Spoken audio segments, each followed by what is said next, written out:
You know, we could talk about, CRISPR all we want to. Oh man, hold on. I got to create a whole new post-show highlight. Hold on. Grabbing the post-show highlight right now because we had to reload the page. I guess you had to be here or watch the full show for the rest of the top end of this, or whatever. But we really started talking where this went was we're talking about Ancestry DNA and 23andMe. I've done both. I find them both very revealing. I think there is something to them that's very fascinating. I think it's weird when they do the ads about, you were my strength, you were my, I know this is where I get my whatever from. You're like, nah, maybe you get it from your current society and your parents. You can't blame unless we're just going to drive ourselves as instinctual animals. I think this is friggin' goofy. I have a friend who identifies as black. She did her DNA and results were majority Norwegian. She's 6 foot tall, blonde with blue eyes. Huh? I mean, is she otherkinning? What's happening? I don't know. Did we learn nothing from the Rachel Dolezal endeavor? Like, I don't get it. Like, I'm not a big fan of the whole concept of cultural appropriation. I think that's America is one giant cultural appropriation. Like we're here as a melting pot on purpose. We've said this before, but I think the roots of our strength is diversity, but the fruits is not. We're a gelling of society that picks from a lot of different cultures and uses the best of all of them and celebrates all of them. And you can't just celebrating diversity in violently enforced camps is just garbage. Where is it, Ginger? I just saw that you said that news alert. Is it an active shooter right now?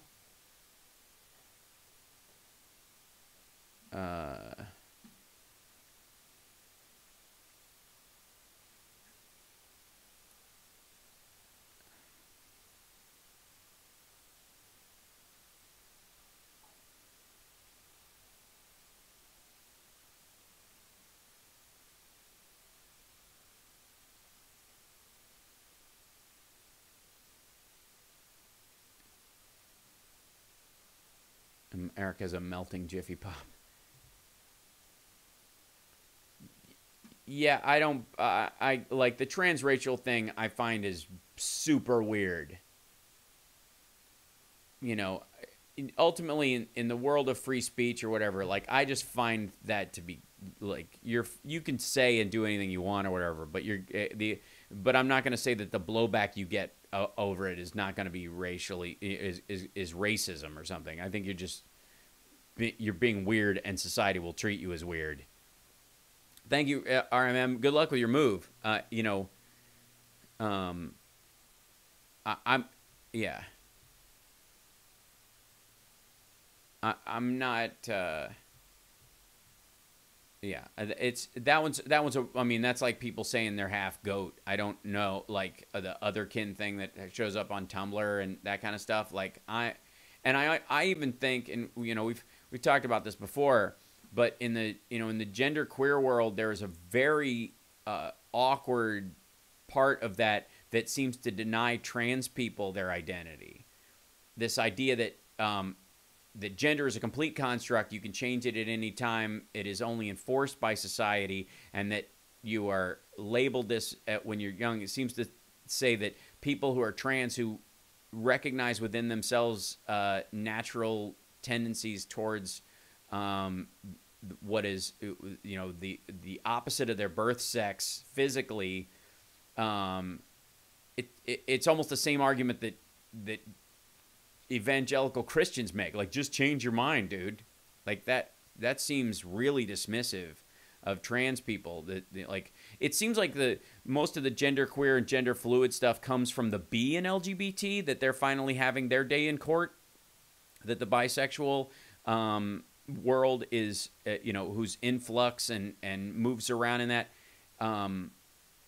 clearly that seems to be where the the seed of this particular argument. The genderqueer world seems to flow from the bisexual aspect. Otherwise, it would be, you know, asexual in that regard, I suppose. I mean, it's obviously a conversation that needs to happen there. But this idea that somehow that gender is something that's laid on you by society, there's nothing biologically determinative in sex that makes gender come from you, that the amount of estrogen or testosterone has no play in your personality or your tendencies. And Carrie, I would, you know, you're probably our neighborhood expert on this kind of thing. That I would, you know, I'd be curious to hear what your take is on it.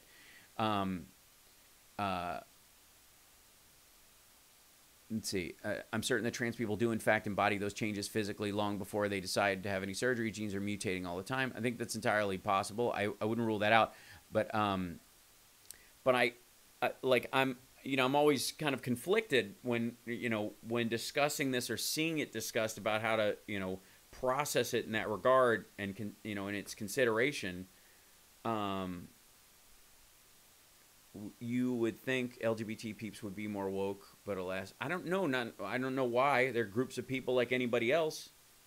There is, you know, one of the things that when you're granting equality to someone, that you have to recognize is their propensity towards evil or being mistaken, because that is part of being of equal treatment. You know, it's I'll do a special California version for Carl and Ginger and that crowd on the West Coast. We'll do something, you know, we'll do a live, maybe at Flappers. I'll do the show live there sometime soon. It's earlier in the morning here, obviously. Transgender has been around from the beginning. Sort of. There's always been, it was transsexual initially, because it was, you know, we didn't view gender as separate from sex in the descriptive as it was. You know, we viewed, you know, it a matter of sexual nature, and that it was divergent from the physical expression of your genitals, essentially, or your internal organs, because it's not all about our that as well. You know, it's not just your externalized organs, you know, your sex organs, but it's your internalized ones as well. And it really does bring about this interesting thing about identifying someone based on, you know, the pronoun argument is very interesting when you start playing on, like, okay, you're bringing a friend of yours who's been in a car accident and you refuse to refer to them by a gendered pronoun, and it will affect, once they cut into them, what they're going to find when they need to do surgery. Is there a uterus that's going to be present there, or is there not?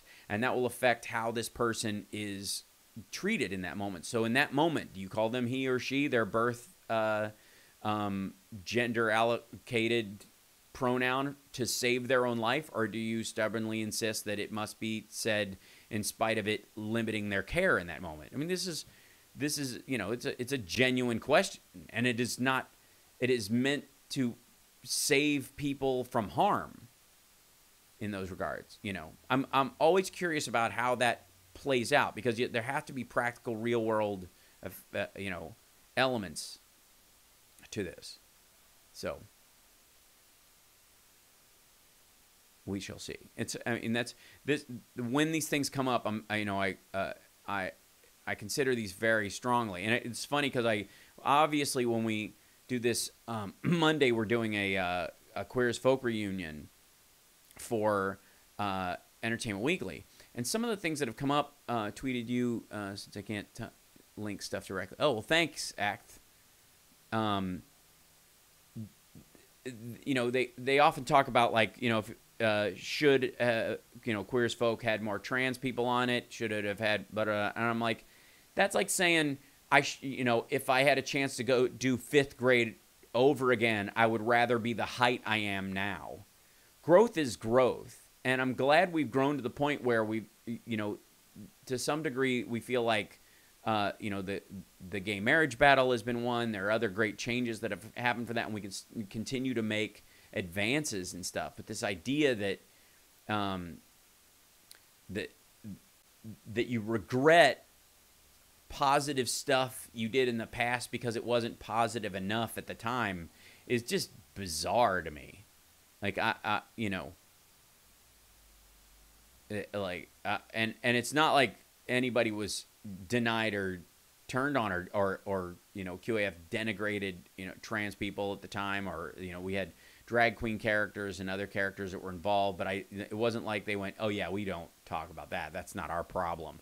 It was not even that. They were so busy, there was never enough time just to deal with the storylines of that the writers and creators of the show had been wanting to tell for decades on the first show that they'd ever told. They were busy telling their stories, and they weren't trans. They were telling their story as gay men and women in their relationship stuff. So I agree. We need a new Hal Fest.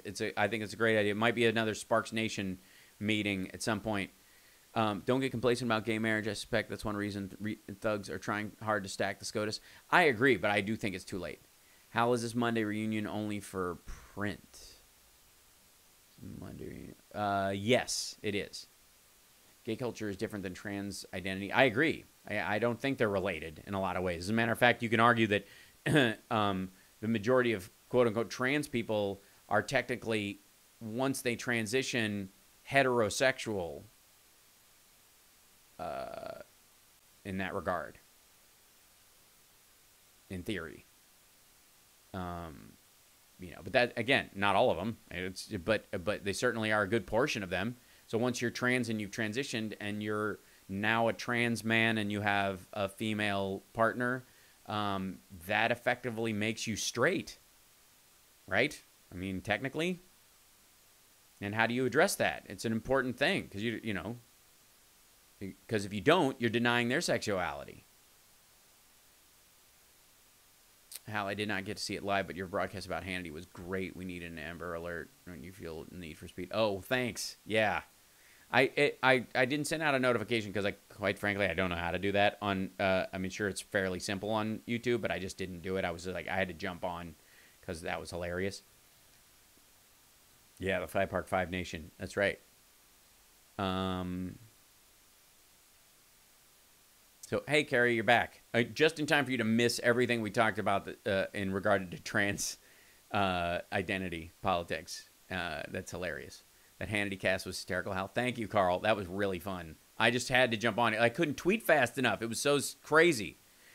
Someone who's transgender can also be gay, lesbian. Oh, of course they can. I'm just referring specifically to the ones that transition and are effectively heterosexual after that point. Does their sexual identity no longer deserve protecting?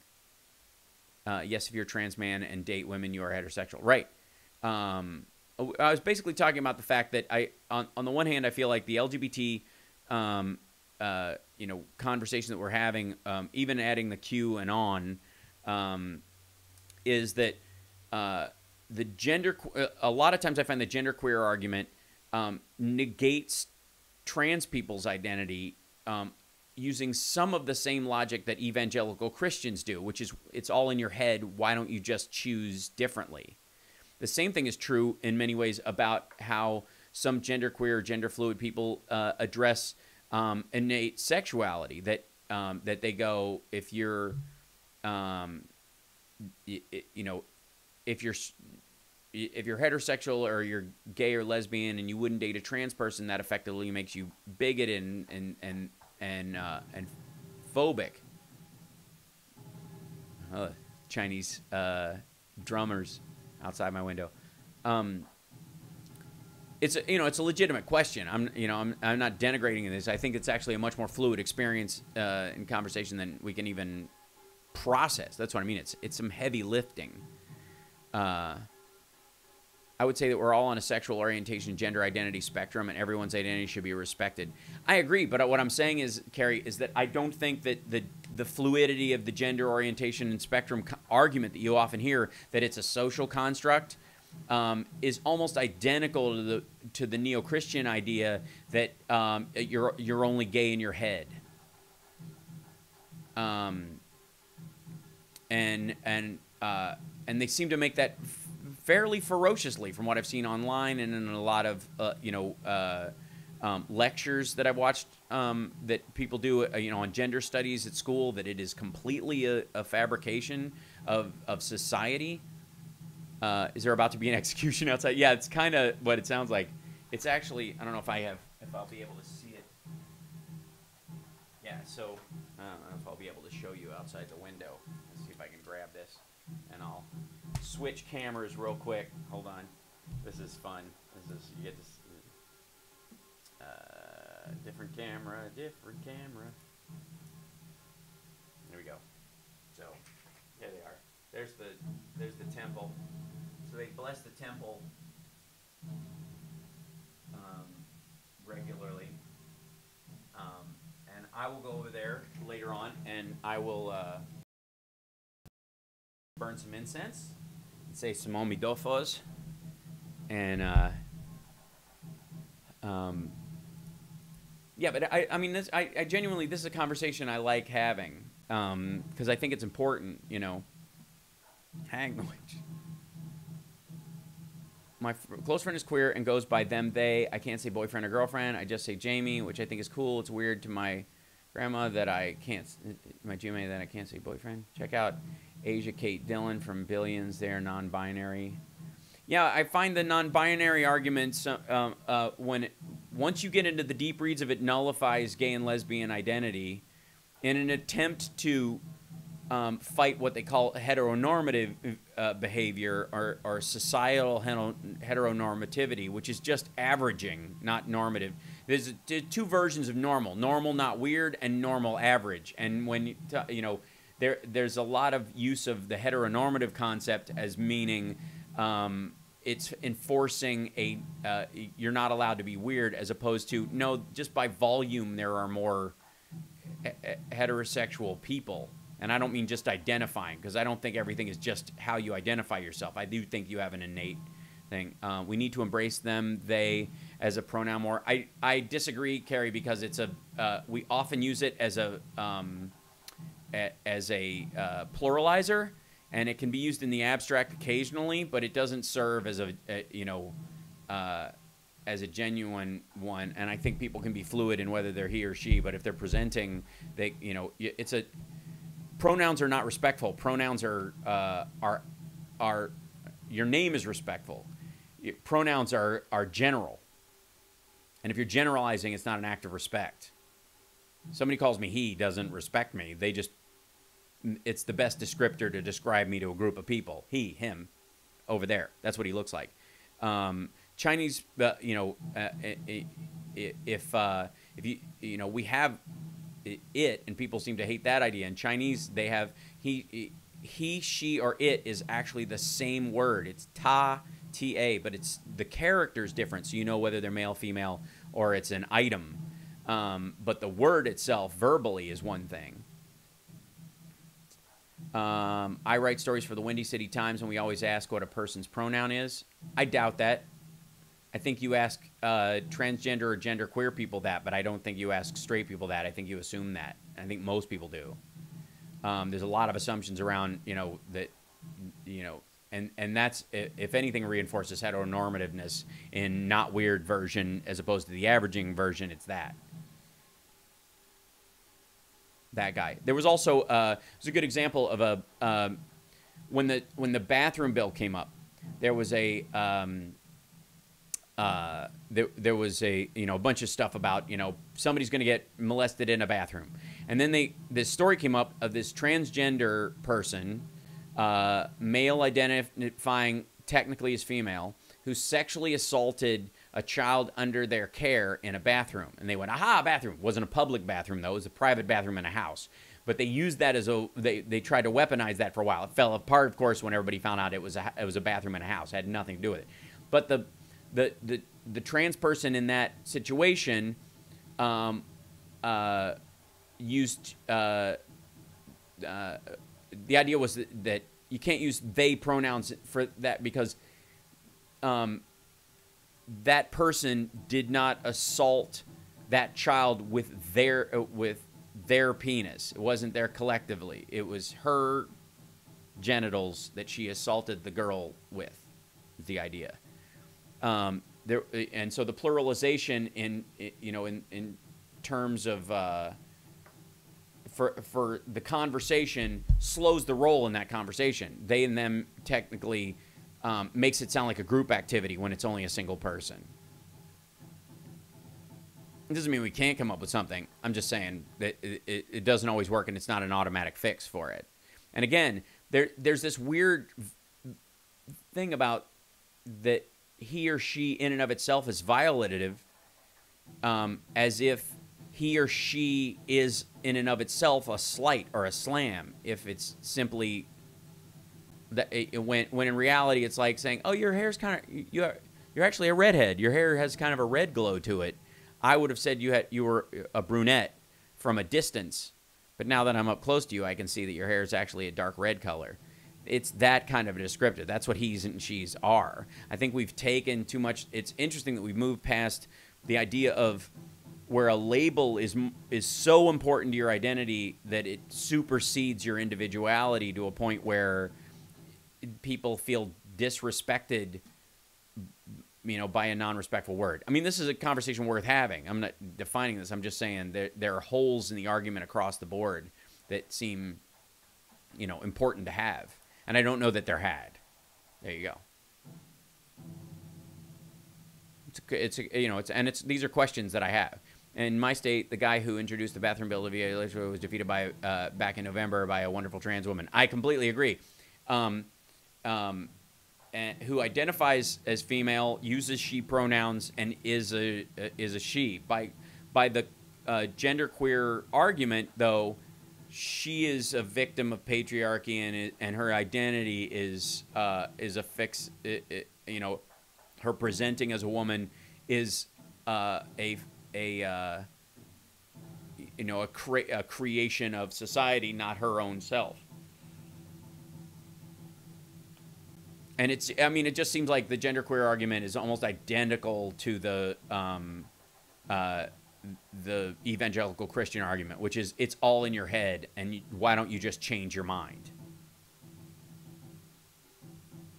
I mean, maybe that's just horseshoe theory, but it's an interesting, and I find this because I find that I find that it only bothers me is because I feel like it undermines trans people's identity.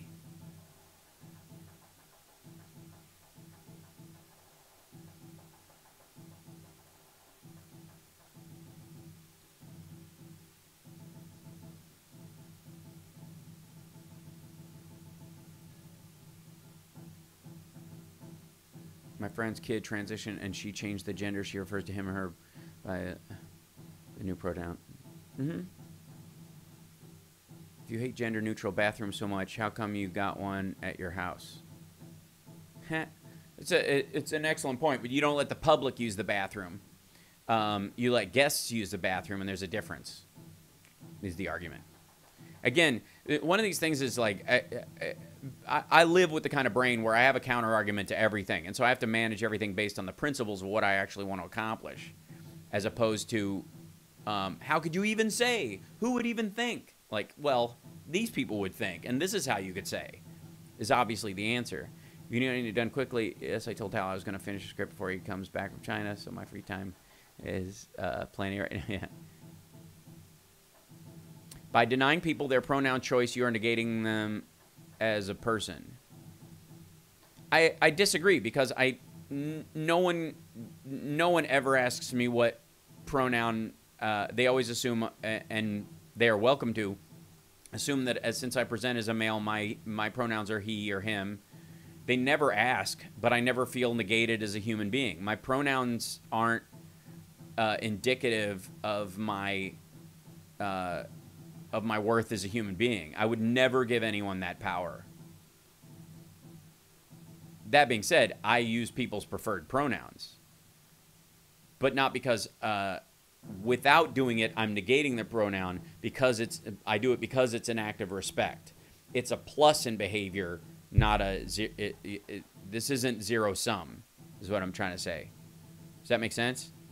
Here's a line from the article I wrote about Asia. Both Dylan and the character Dylan's preferred pronoun are playing are gender non-binary identifying.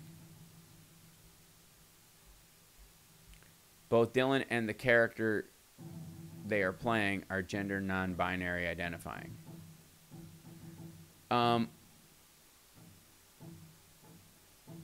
Okay, what does gender non-binary identifying means?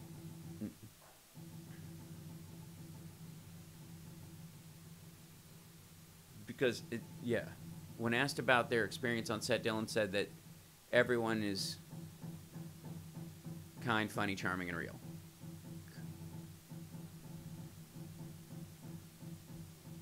Yeah, it still sounds like when asked about their experience on set, Dylan said that everyone is kind, funny, charming. It sounds like that they you're referring to is the people Dylan said is the everyone, not Dylan. In that sentence, that's what it reads like. When asked about their experience on set, Dylan said that everyone is kind, funny, charming, and real. It sounds like Dylan doesn't understand what you're asking and is describing what everyone's experience is on set. The people that are kind, funny, charming, and real. I use he, him, his, and only my mother allows. And only my mother I allow to use female pronouns. Everyone else refers to me on male pronouns, and we've got a problem. Cool. When people say it's all in your head, well, of course it is. That's where we live, but that doesn't mean we can change it. Interesting.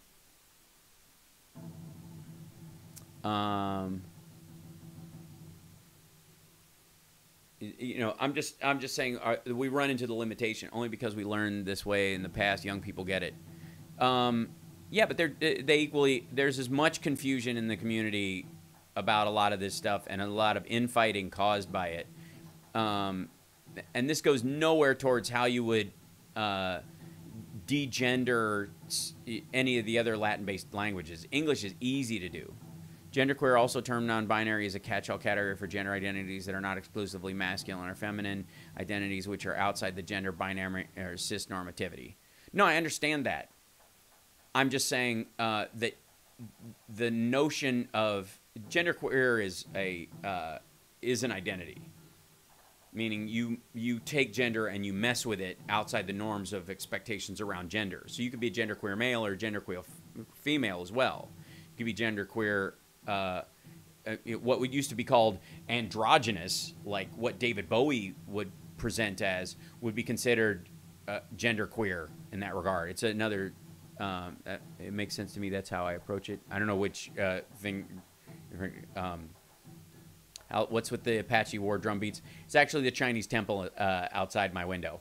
I'm gonna talk about drawing lines. Yeah.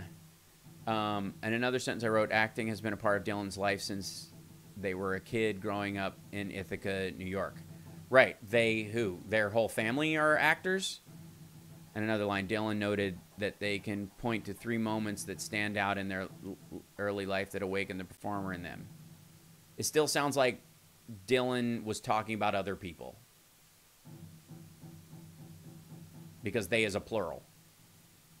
I mean, I understand what you're trying to do, but it reads like, if you're especially taken out of context, probably in the entire context of the entire article where you're referencing the fact that they use they, it sets you up for this idea. But anytime you would try to lift a piece out of this, you would do this. Yeah. Funny how we need to classify each other. Humans do love the labels, can't judge others without labeling them, I guess. Yeah, that's part of what I'm talking about. Can't Stop Lying is that we talk about genderqueer especially is outside is about being an extraordinary non-normative human being, as if normal is bad, but let's just start from scratch that you're a standout, you're an outlier, as Malcolm Gladwell would say, and then we insist that outlier have a very defined label, even if that very defined label is I don't label based on this, I am counter to this is the Satan as proof of the existence of God concept. But at the end of the day, if we allow each person to label themselves, and we have to allow that people won't know what those labels are sometimes until we tell them. Yeah, and then are you ever going to change that label? If you're genderqueer, I mean, a lot of people borrow he or she during certain times, or they use they fluidly with other stuff, or they tell you my label today is I also go by, and you're like, okay, well then at what point, which one am I going to get sued over? That's part of the backlash that's happened around it. It's important. You know, I'm not saying any of this is wrong. I'm saying it's still being hashed out. We are in a growth period right now. This is not settled science, and it's definitely not settled social science. There are countless articles that talk about they, them as a singular pronoun. Yeah, but there are a factor of 10,000 more, and most human interactions where they and them are pluralizers, and still are. I'm sure that, Carrie, you yourself use they and them as a pluralizer the rest of the time. And so that mix makes it weird. Not saying you shouldn't. I'm just saying this is the limitation of that particular pronoun replacement. If we're beat up on people for not knowing or not, let's see. That's where the idea of like the idea that someone not using your pronoun is negating your intelligence. I think there are people for sure that insist in very specifically not calling a trans woman she or her, and not calling a trans man he or him, and they do it specifically to hurt that person, and I believe that is wrong. But I also think that the people who use the flexibility of the adaptive phase that we are in as human beings, and when they weaponize it, they do more damage to those people. Like saying Asian versus Oriental when referring to people. Yeah.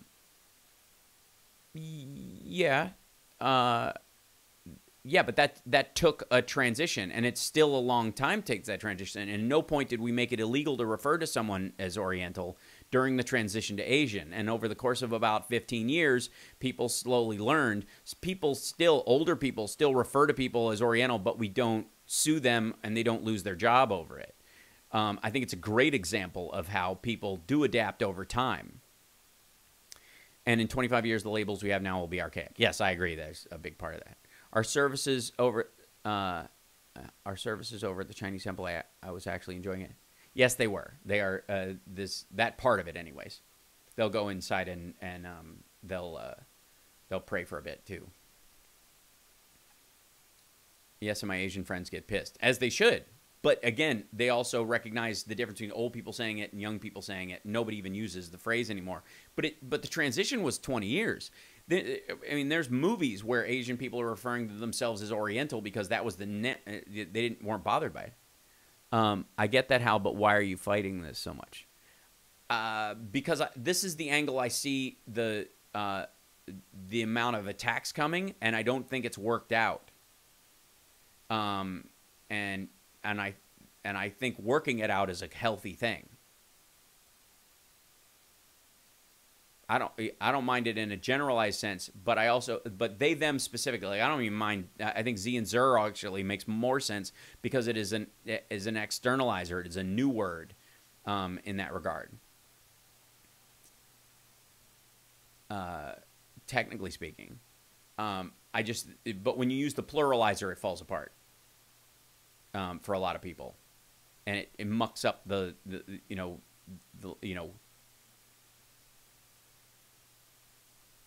yeah. It's like if you go, can't call people Oriental anymore, instead of coming up with making Asian the proper form, which is good, we just said, just refer to them as human. And you're like, you know what I mean? It's a pluralizer. Just call them humans. You're like, well, yeah, but humans, what do you mean? Humans from China? Humans from the Asian Peninsula? Or whatever? That kind of thing. I'm saying. I got blasted at a TV station I used to work at for saying Oriental instead of Asian. I explained that it's what I heard used by my mom all my life. I never knew Oriental was a slur. It wasn't. It was the descriptor. It wasn't a slur. Until there was a better, proper form, and people knew what that proper form is, and then you don't say colored anymore. I never actually said it, but they say it in South Africa, and it's actually a term for mixed race people. Humans from space, right?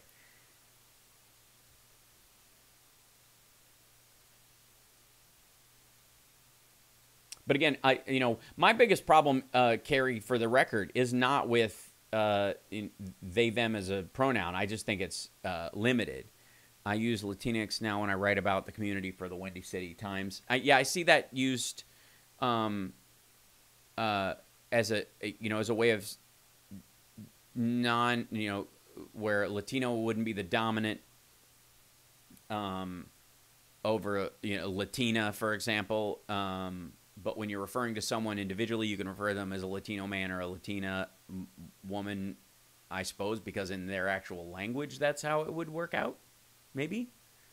Would there be people who would be offended because you won't refer to them as a Latina or a Latin man, whatever? I'm sure they exist. Does their right to, does their getting offended have to take a backseat? It's gender neutral. Yes, I understand that.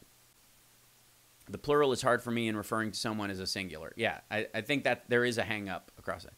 Is it wrong to call Trump a cracker? I think it's insulting to crackers, Amos, honestly. I think it's just, there's a lot of crackers out there that would feel like that's, first of all, he's an elite New York faux billionaire. Hardly the kind of person you would find at an Applebee's. People are more upfront with race in Latin America and Costa Rica. Yeah, that's one way of saying it. There's a pale saltine. That's pretty closer. He's more like a Cheeto. I still think he falls in sort of the Cheez-It realm of things. Saltines don't appreciate that at all. They do not. Although his salt content is probably strategically the same.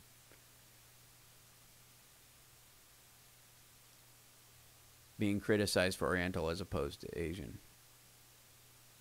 I'm not seeing where that's attached to that, but I think it's important. Okay, wait. Yep, pal. Heard every mixed race black insult under the sun. Kefir is another one from down there. Yeah. But it can't stop lying.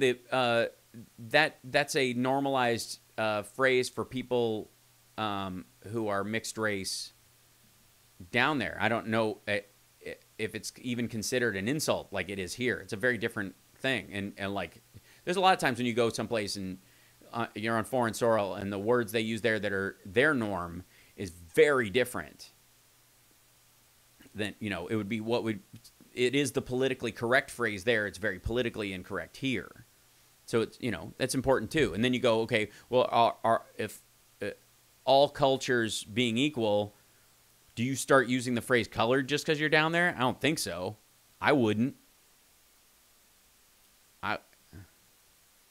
Let's see. Me too, Norman. Language is hardwired. I was watching Odette, and they had a character whose pronouns are they, them, and every time they spoke about her, I had to rewire my brain to understand. Every time I spoke about them, I was confused. Yeah, it sounds like you're talking about someone else and a multitude of someone else. Sorry, Hal, what is your opinion on Oriental versus Asian? Well, Asian is a descriptive of people from a certain region. Oriental would be a period of furniture at this point. He says with Chinese drums going on outside his window. Yeah, I think that, I think the proper phrase is Asian. But then again, I guess I'm in the LGBTQ community plus myself, or it's easy. So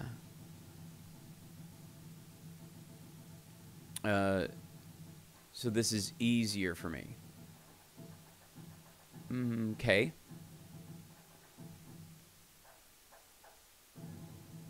But my question is, and I don't know what part of that spectrum you fall in, Carrie, technically. What I was pointing out is that there seems to be a fluidity argument in the genderqueer and gender non-binary groups that, there seems to be an argument in the gender non-binary groups that the gender binary itself is quote-unquote problematic, that it is a societal construct, that it has no meaning, which would seem to undercut the identity of trans people who genuinely feel, there's an expression, the language issue is easier for me because we talk about this all the time. I'm a lesbian. From the genderqueer argument that I've heard a bunch of them over the last couple months, lesbian in and of itself is a patriarchal defined identity caused by the idea that men and women are a something. If you're a lesbian and you don't sleep with a man, it's because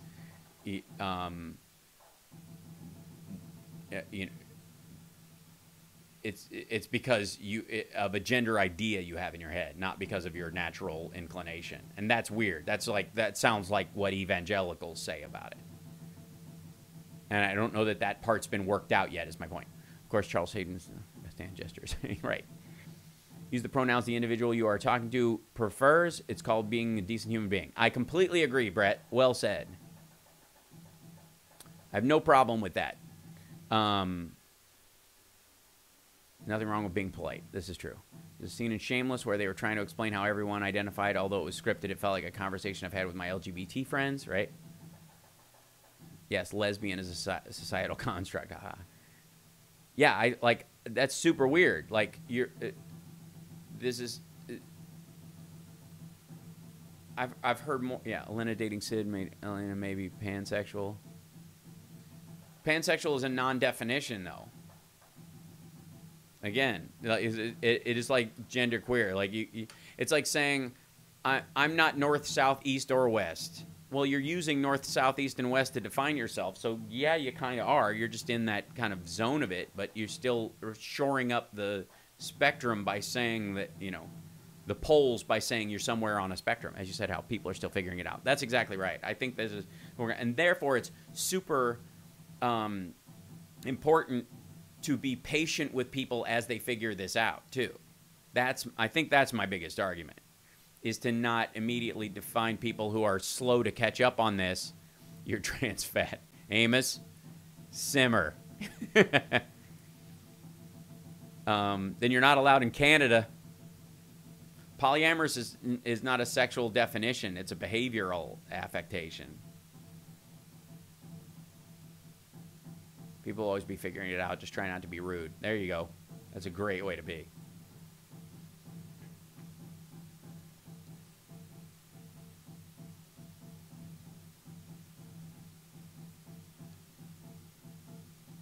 See, you're adding yet another dimension I would never consider, Gary. See, this is why we're having the conversation, right?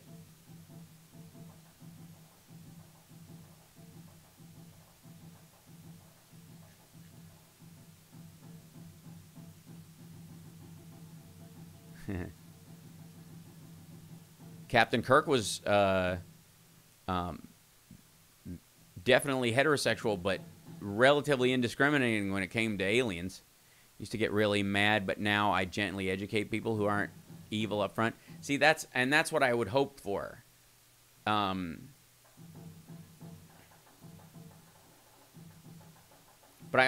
is that entirely because you've met a lot of people who just didn't get it and you could slowly but surely move them back in the right direction? Or was it because you knew enough people in the LGBTQ community that have modified their pronouns over time, where they've changed? They used to like one thing and now they want something, they would rather reference there, that they're, between people who've transitioned and detransitioned, there's certainly people in that community that there is a fluctuation.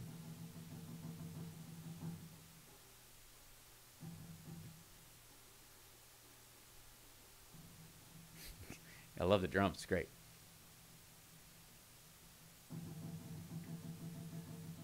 Kirk, let's buck.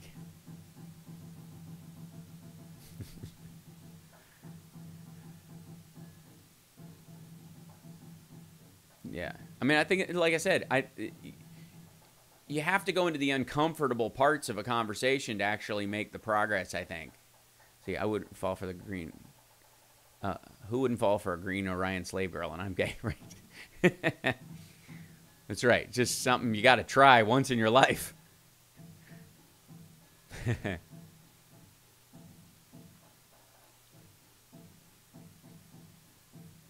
I think it's because I know how to spot the haters versus the people who haven't been exposed to the wider world enough. Mean no harm. Okay. Do they have mustaches? How do you spot them? Do they have big... They twirl their mustaches? You must pay the rent. Is it... act as odd that culturally Asian primarily refers to people from East Asia, isn't it?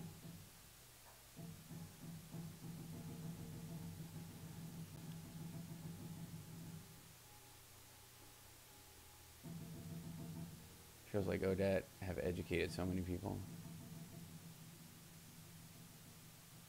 Sorry, I'm missing what's Odette. If you you've seen Isle of Dogs. These drum remind me of the opening scene. Yes, Isle of Dogs is wonderful. I love that.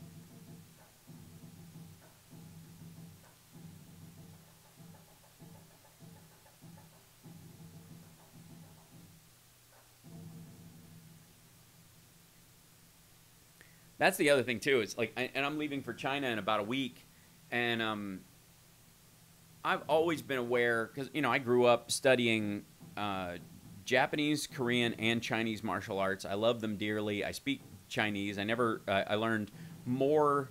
I learned to count in Korean, but I learned more Japanese than I learned Korean. But obviously more Chinese than that. And I know more about Chinese sort of culture and history than I do about Japanese culture and history, and even less so Korean. But while they share kind of holidays and as far as how the calendar is laid out, they're immensely different societies. Oh, one day at a time, right?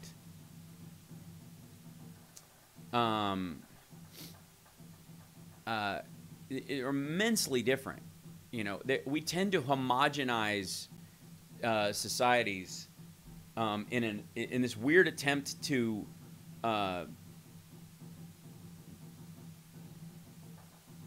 of unification. What we ultimately do is kind of dissuade. I went to the Degermerg Academy too. That's so funny. When I was in high school. That's awesome, Act. So Odad is coming back, Ginger Lexicon channel, and watch the panel discussion. Cool.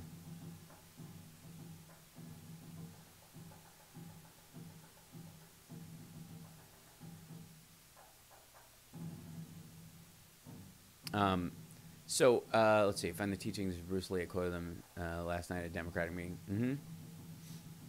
Be like water, my friend. It is like a finger pointing to the moon. Don't concentrate on the finger. You will miss all of that heavenly glory. Yeah, Bruce Lee was one of the people who taught me very early that an accent is not an indicator of education. It's an indicator that that person speaks two languages and you don't. He was clearly one of my heroes growing up. Be like water, my friend.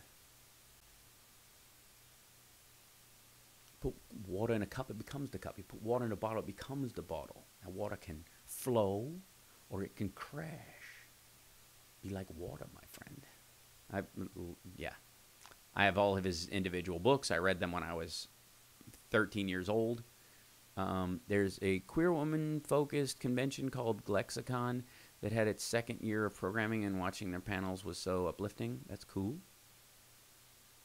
Lexicon?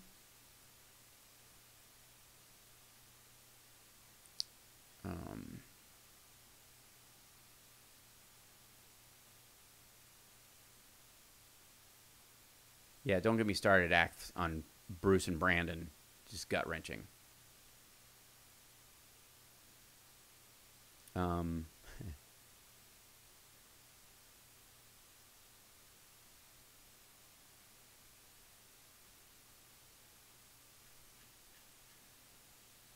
Microgreens or Bruce Lee in photo hanging next to me. That's awesome.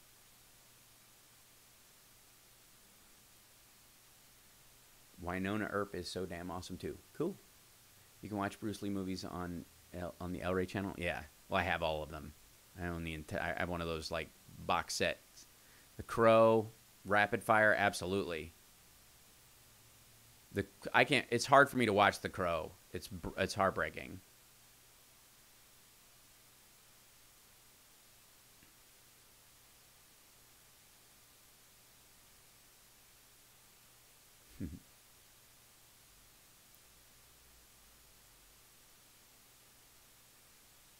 The comic writer of The Crow wanted them to cast a female as the Crow in the sequel. Yeah, I can see why not. I mean, it's a supernatural force, so it doesn't matter. It's not like, anyone could, have this reaction. They rise from the dead and have supernatural powers. So, it's not like we've ever had a problem with, like, female mummies or anything like that. Like, this is, it's a norm that fits anyone. It's about, you know, yeah, I haven't seen The Crow in years. Just a reminder, folks, there's a meteor shower tonight. Thank you, Carl. I'll have to remind me to buy soap. It's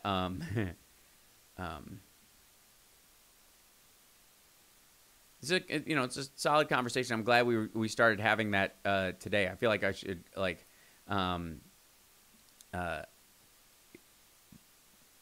this. You know, we can kind of make a process of having a you know, furthering the conversation each time. Yeah, I can't watch The Crow. The part in The Crow that's the most devastating, because Brandon was just he'd just gotten engaged. He was going to get married after the movie, and Ernie Hudson says to him when he's leaving his apartment in this one scene where he visits him, and he goes, "Sorry about what happened to you and your girlfriend," and Brandon as the Crow just turns to him and goes, "Yeah," and then just leaves. And it's heartbreaking considering what happened in real life. It's just gut-wrenching, this moment.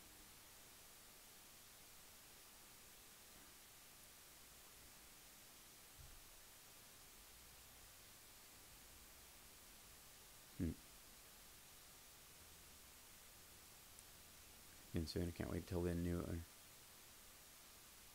Charlene works on One Day at a Time, by the way. She's a stand-in on the show, and she does little bits on there as well. So I'm glad you guys like it so much, because it's, you know, it's fascinating. And yeah. Murphy Brown's coming back. Yeah, they cast him to play her son already. Yeah, it's pretty cool.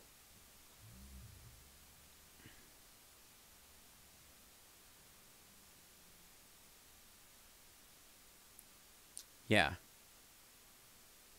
Like, it's just in time for Queer as Folk to never get a full reunion. Like, all these other shows, they brought back the L Word and all this stuff. And they're bringing back Murphy Brown and One Day at a Time. And, like, we'll never get the time of day. It's, honestly. Like, I don't know how. Like, we're doing that Entertainment Weekly thing. Maybe that'll jumpstart the idea. But, like, I'm so dubious at this point.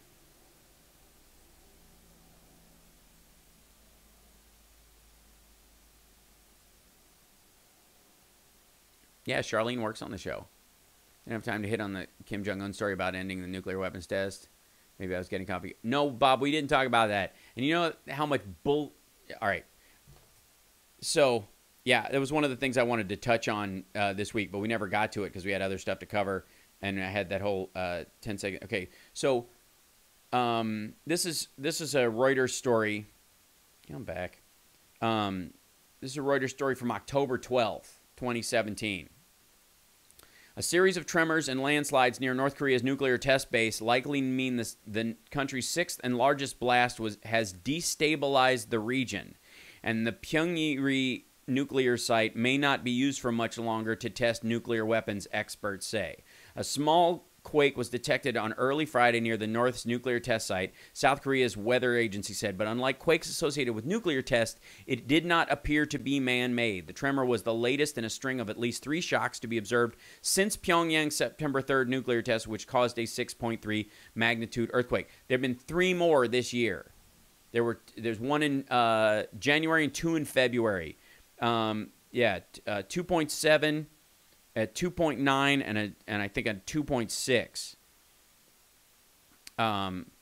Basically, they didn't do seismic tests before they tested bombs in the area, and they friggin' destabilized their own fault line. So if they can't test anywhere else in the country because they need the land. So they're not. And the other thing is, they've got nuclear bombs now, and they've got ballistic missiles that will travel as far as Washington, they said. So why would you keep testing? You're done. Now you're producing them. So that, in and of itself, I found incredibly irritating. That people bought that piece of fung pee that was sprayed around.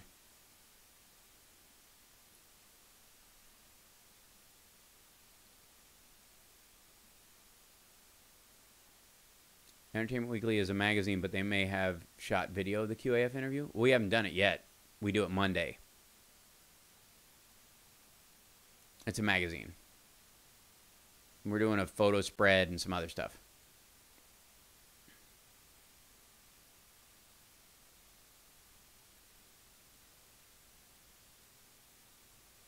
Yeah, Gary's dead.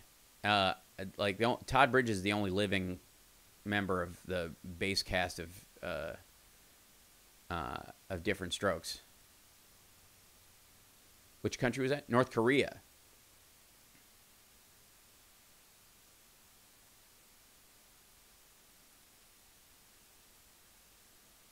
Oh, that's cool. Can't Stop Lying. I appreciate that. Let us know if they do video. I will. I'll shoot some video from there too. I'll see if I can stream something from it. That'd be kind of fun. One of the Odad episodes was directed by Kimberly McCullough, who played Robin on General Hospital. She's half Mexican. What's her other half? Which half? The half that eats? Or the half that excretes? It's a half joke that we always have in my family because of the amount of native blood we have in us.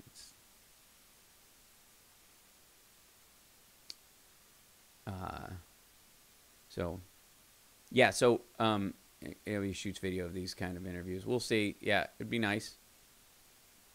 White, yeah.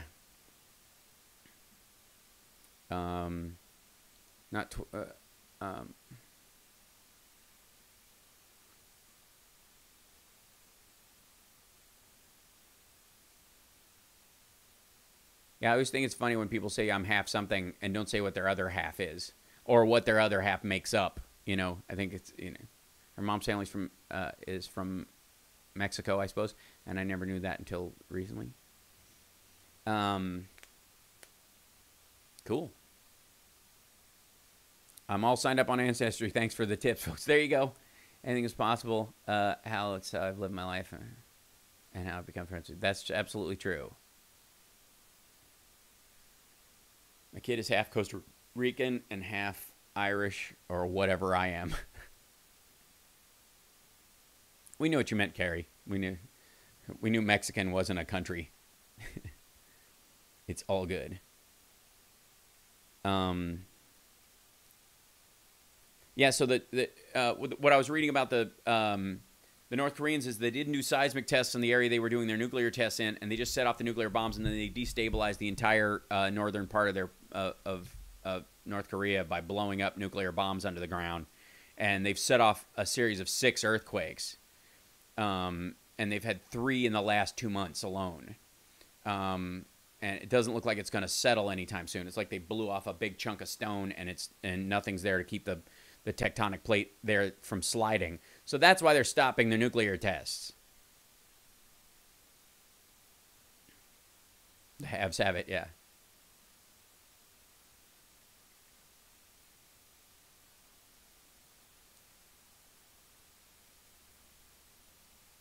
Half donuts, half soda. That's half donuts, half soda is probably closer to the truth about people's experience. I don't know why we can't see another season and eat Porto soon and have a diverse writer's room. See, Carrie, that's the most important thing. Like, directors, especially in television, only do so much. And especially in episodic television. And this is somebody who's... I've directed episodic television. I've been in... over nearly 200 episodes of episodic television with varying directors. Their input is emotional and has to supersede anybody's identity. I got to run a few minutes. Hal, are you out after today? No, I'll have a show next Saturday. There will be a show next Saturday. I don't leave until the day after, even the Monday, I think. But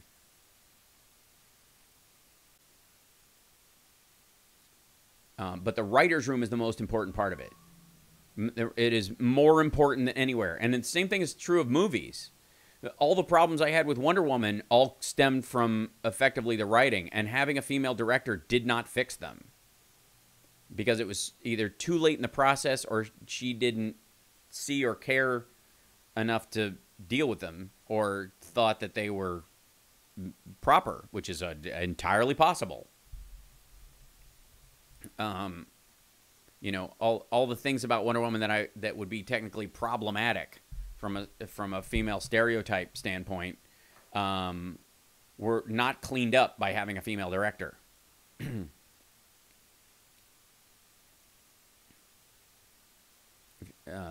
You got to be in there on the ground floor. The ideas themselves have to come from female writers, and there have to be female writers involved in the process of the writing, so that the voices are more indicative.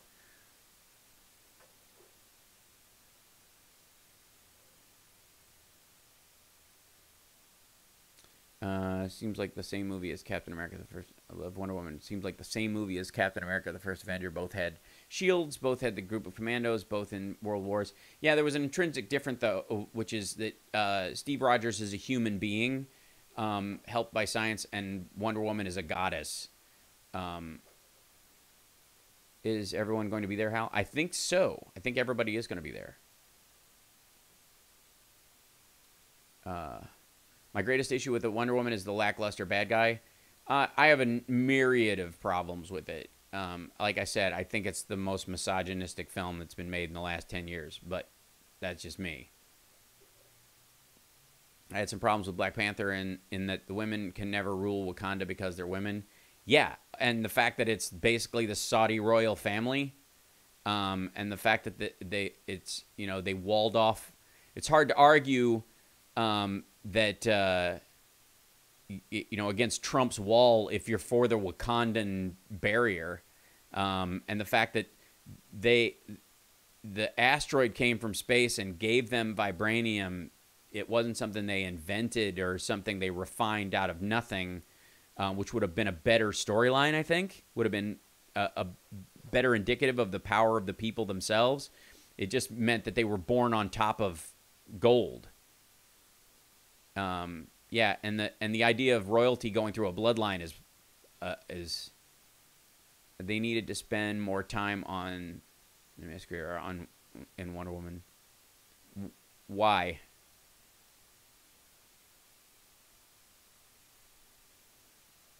I need to be enlightened on which things. Yeah.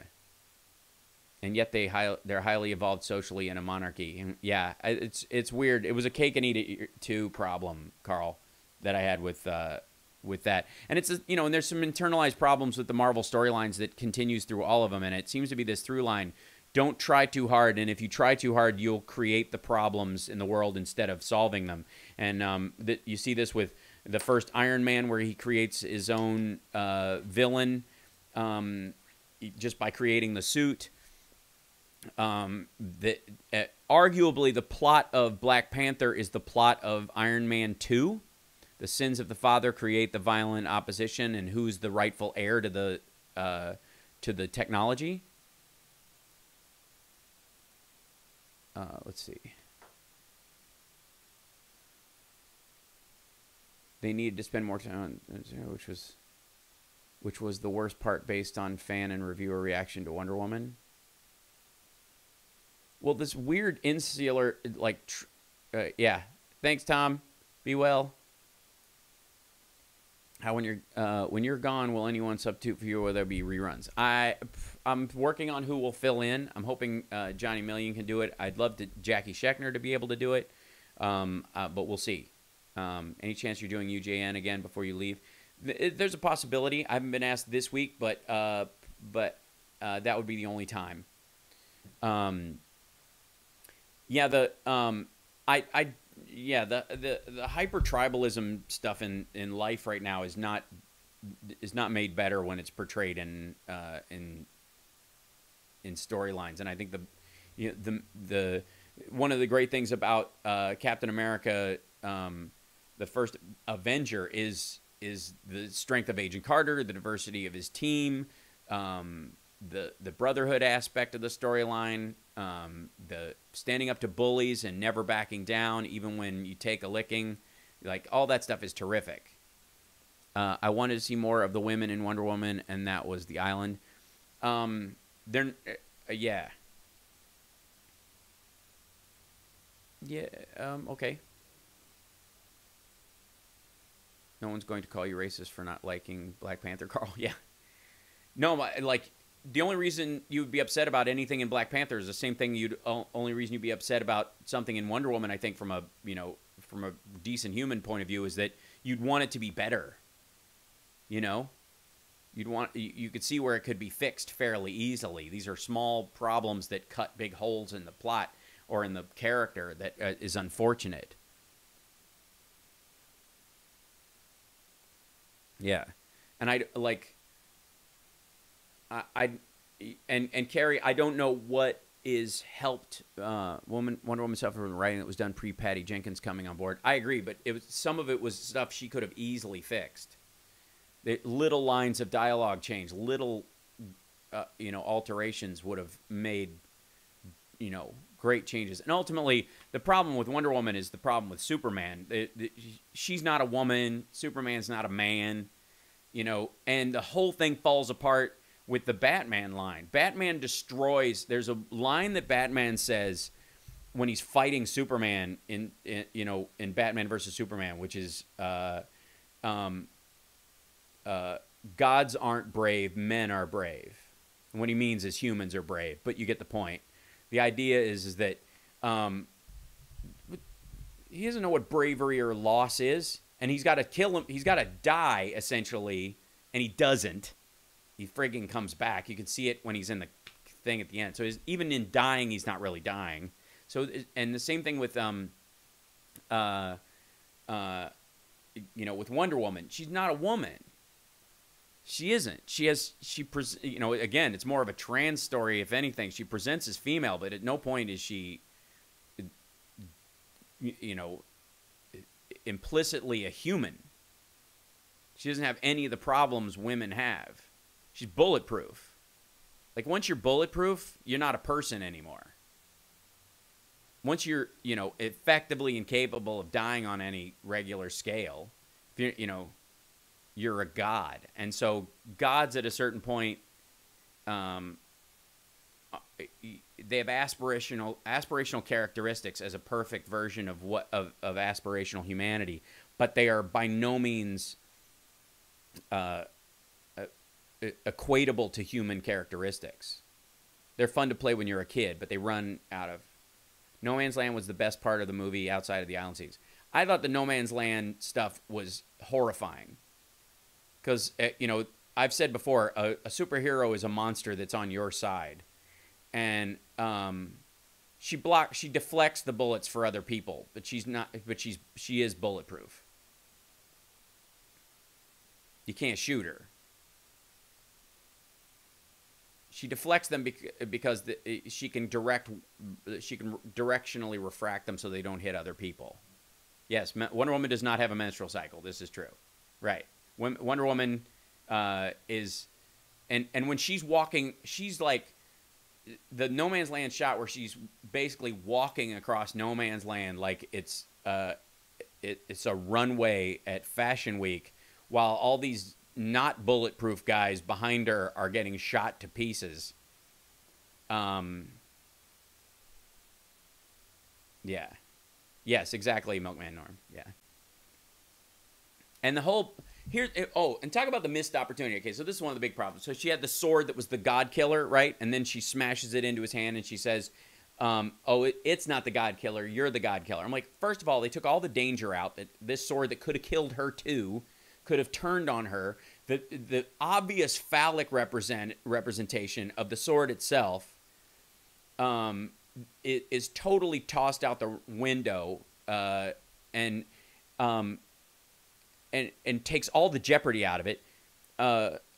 Chris Pine's character is the hero of Wonder Woman. He's the only person who sacrifices his life.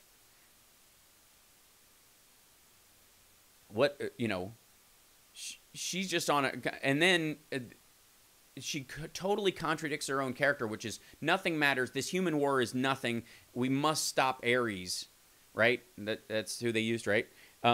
We must stop him. All this other stuff doesn't matter. And then they're going through the trenches and through the village, and she seems like, oh, this one baby. And Chris Pine says, look, you can't get too focused on these people. It's the big picture. We got to win the war to stop all the killing. That should have been her line.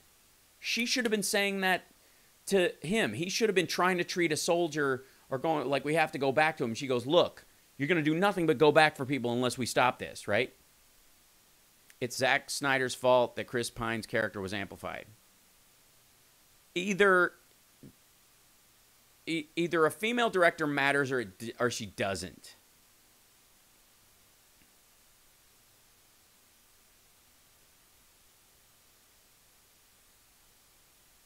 You know, and either she has control over it and directing is a primacy, has primacy in filmmaking, or it doesn't. And there's nothing wrong with Chris Pine's character sacrificing himself and disappearing, but her kind of shrugging it off after a time and just being kind of whimsically looking at a picture at the end.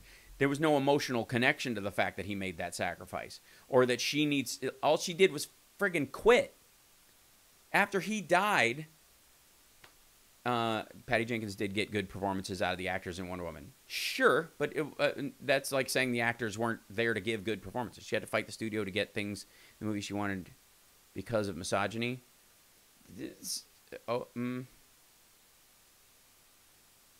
Have a great time in China. I gotta run now, Natalie. Thank you, Natalie, so much. Yeah, I don't doubt it, but I also think because of, you know, I don't know that she considered certain of these things kind of, maybe she didn't think them through, or she didn't care. My problem with Wonder Woman was the actress, although very pretty, had no muscularity whatsoever. I think I've heard that argument. It's not necessary, like I said, because she's a god, so it doesn't matter what her muscles look like. This is just a physical manifestation of a super, you know, of a non-human. So whoever. Remember, she is the first woman to direct a $100+ million movie. Yeah, which would guarantee that she had control over a good portion of that. And again, Kathleen Kennedy has made some of the most amazing. There is no Aliens, there is no Terminator, there is no umpteen different movies without her. And she managed to patch holes as a producer and stuff that would have messed up.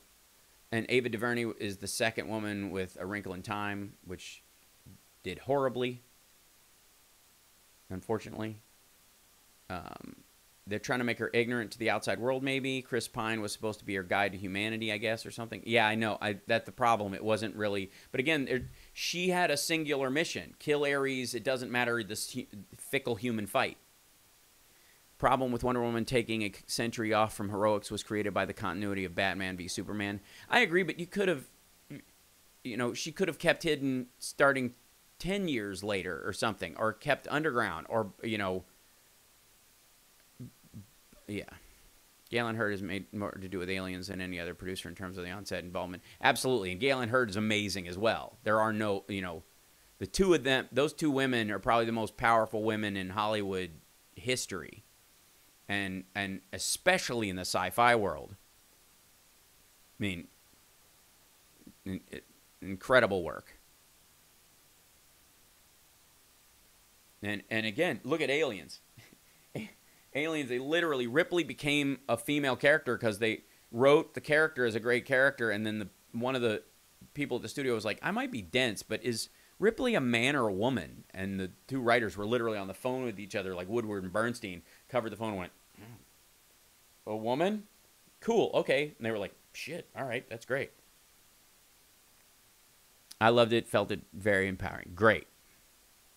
So are you telling me that the original Hercules Samson movies would have been just fine with Charlie Chaplin playing the lead instead of Steve Reeves? No, well, no, because Hercules and Samson are specific masculine stereotypes. And they're demigods, technically. I guess so is Wonder Woman in that regard. But I certainly would have seen that. But, like, there's a lot of this going around lately where even the dudes, even, like, the guy on, what you call it,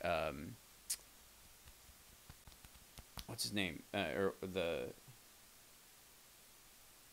like one of the like there's a couple of Marvel ones, you know, where the guys just look like hipsters who've never done a push-up, and they're making them, you know, superheroes, and it's like, all right, well, that's what the Matrix does for you. They made the most daring movies in terms of story and modern sensibilities around sex. Absolutely. I mean, you look at the first Terminator movie. You talk about a strong female character. She's the one with the growth arc. She's the one. I mean, she literally finds her strength. You've got the Michael Biehn character who's been known nothing but war his entire life, who finds love with her, right? Which is a great arc for a male character. And then you have the Sarah Connor character, you know, finding in herself a strength that she never knew she had, you know, and to the point where she says, "On your feet, soldier," you know, at the end, which is terrific. Wonder Woman has never been drawn with bodybuilder proportions, just lean, athletic to somewhat voluptuous. Right. Well, she's, you know, there've been striated muscular versions of her, which are much more akin to some of the Spider-Man comics. If you ever watched if you ever read some of the Spectacular Spider-Man's, like mid '90s or whatever, they make him really lean and really striated, not bulky. It's, you know, it's the same kind of equivalent there. I'm talking about movies made pre-30s that women did. They were revolutionary, and then the prudish men inserted themselves into the process and rolled back movie making by decades. Yeah, agreed. I mean, there was advances made in women's rights in the 20s that we've almost completely forgotten about. Even in sexuality. I mean, you could argue that AIDS and heroin in the 90s, 80s, 90s, and in the 20s, respectively, 20s and 30s, set back, you know, sexual identity politics by 100 years. That was Spider-Man's McFarlaneization period. Absolutely. Amazon Prime, The Tick is amazing. Also, Miss Curry reminds me of young Naomi Watts. That's cool. Woman has never been drawn. Okay. I feel out of touch with all the behind-the-scenes info. I guess I've let my theater knowledge atrophy since my Northwestern days, right?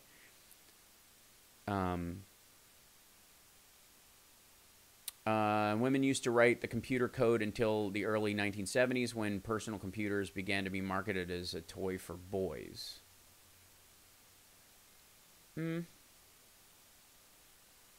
Oh, wow. Wait a minute. What?